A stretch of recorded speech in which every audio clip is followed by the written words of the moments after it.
NDA కూటమి ప్రభుత్వం ప్రవేశపెట్టిన వాట్సాప్ గవర్నెన్స్ ఆచరణ సాధ్యం కాదని సిఐటి రాష్ట్ర అధ్యక్షుడు ఏవి నాగేశ్వరరావు పేర్కొన్నారు. సాంకేతిక పరంగా అనేక మందికి అవగాహన లేని కారణంగా వాట్సాప్ గవర్నెన్స్ వినియోగించడం సాధ్యం కాదని చెప్పారు.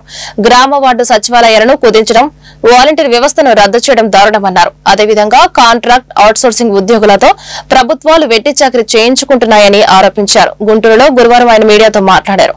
ఉద్యోగుల సమస్యల పరిష్కారం కోసం నిరంతరం పోరాటాలు చేస్తామని చెప్పారు. రాష్ట్ర వ్యాప్తంగా 3 లక్షల మంది పనిచేస్తున్నారని, ఎమ్మెల్సీ ఎన్నికల్లో కేఎస్ లక్ష్మణరావుతో పాటు పీడీఎఫ్ అభ్యర్థులకు సంఘీభావం ప్రకటించినట్లు ఆయన తెలిపారు. ఈ సమావేశంలో సిఐటి నేతలు లక్ష్మణరావు, ముత్యాలరావు తదితరులు పాల్గొన్నారు. రాష్ట్ర ప్రభుత్వ శాఖలు, సంస్థల్లో 3 లక్షల మంది కాంట్రాక్టు అవుట్సోర్సింగ్ ఉద్యోగులు పనిచేస్తూ ఉన్నారు.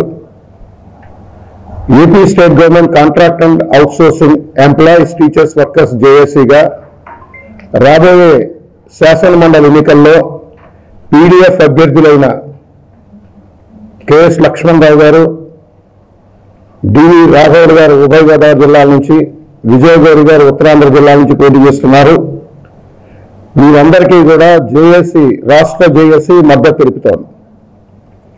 ఉమ్మడి రాష్ట్ర కాలం నుండి కూడా కాంట్రాక్ట్ అవుట్సోర్సింగ్ ఉద్యోగుల సమస్యల మీద నిరంతరం మాతో పాటు ఉన్నది.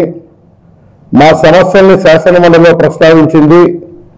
అలాగే మేము చేసి పోరాటాలకు మద్దతుగా పోరాటాల్లో పాల్గొన్నది.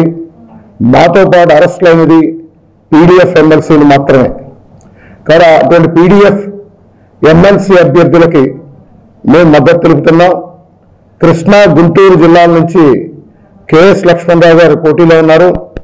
కేఎస్ లక్ష్మణరావు గారికి మొదటి ప్రాధాన్యత ఓటు వేసి గెలిపించమని చెప్పి కాంట్రాక్ట్ అవుట్సోర్సింగ్ ఉద్యోగులందరికీ కూడా, ఉభయ కృష్ణా, గుంటూరు జిల్లాల్లో ఉన్న ఉద్యోగులందరికీ కూడా ఇప్పటికే పిలిపించాం. మీ ద్వారా కూడా అందరినీ కూడా ఓటేయమని చెప్పి విజ్ఞప్తి చేస్తూ ఉన్నాం. కాంట్రాక్ట్ అవుట్సోర్సింగ్ ఉద్యోగులే కాదు, ఇవాళ రాష్ట్ర ప్రభుత్వ శాఖలు, సంస్థల్లో పార్ట్ టైం ఉద్యోగులు, గెస్ట్ ఉద్యోగులు, వాలంటీర్లు, ఇలా రకరకాల పేర్ల మీద అతి తక్కువ వేతనాలు ఇచ్చి పనిచేయించుకుంటున్నారు. ప్రభుత్వాలు మారుతున్నాయి కానీ విధానాలు మారటం లేదు. ముఖ్యమంత్రులు మారుతున్నారు కానీ విధానాలు మారటం లేదు. దీని మీద నిరంతరం మేము పోరాటాలు చేయాల్సి వస్తోంది. ఈ పోరాటాలకు మద్దతుగా పీడీఎఫ్ ఎమ్మెల్సీలు నిలబడుతున్నారు.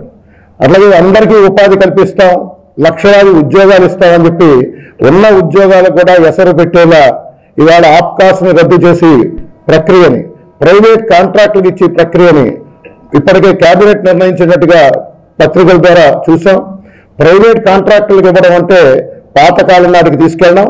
ఈ పేరు చెప్పి ఇప్పటిదాకా 1%తో ఆప్కాస్ నడుస్తుంది.